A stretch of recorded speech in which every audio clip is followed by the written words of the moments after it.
সকালে গোপালের মা দেখল অনেক তাল রয়েছে বারান্দায়। ও বাবা, হ্যাঁ তো তাল! তাল বাগান থেকে এনেছি মা। গৌরী সব কথা খুলে বলল।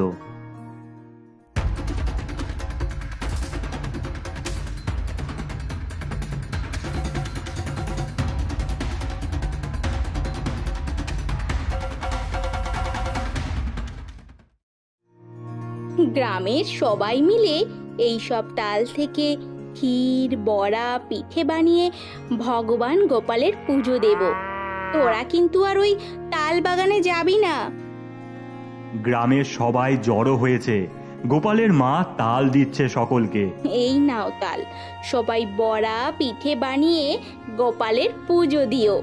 প্রথম তাল পেয়েছি আমরা, ভগবানের পুজো দিয়েই তবে খাবো। বাহ, কত তাল! ঠিক বলেছ দিদি, আগে ভগবানের ভোগ দিতে হবে।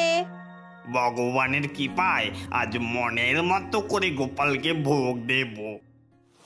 চারিদিকে বৃষ্টি হচ্ছে, গ্রামময় তালের সুগন্ধ ছড়াচ্ছে। গোপালের মা বড়া ভাজছে। এই কটা ভাজা হলেই পুজো শুরু করব। সব বাড়ি থেকেই বড়া আর পিঠের গন্ধ আসছে।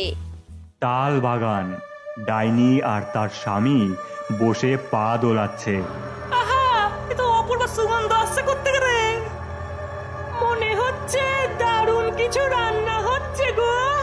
চলো খাবারগুলো চুরি করে আনি। আহ, অপূর্ব সুগন্ধ, মনে বড় আনন্দ। এই জানি না কি খাবার, এমন গন্ধ যার। নোনতা না মিষ্টি, অজানা সে সৃষ্টি। এই জিভেতে যে জল এলো, চুরি করে যাই চলো। এই স্কন্দরা শাকচুনি কঙ্কাল হার গেলে বুড়াবু, তোদেরকেও ডাকি।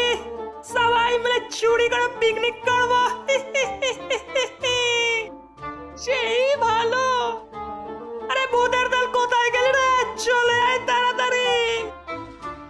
একে একে সকল ভূতেরা হাজির হলো সেখানে।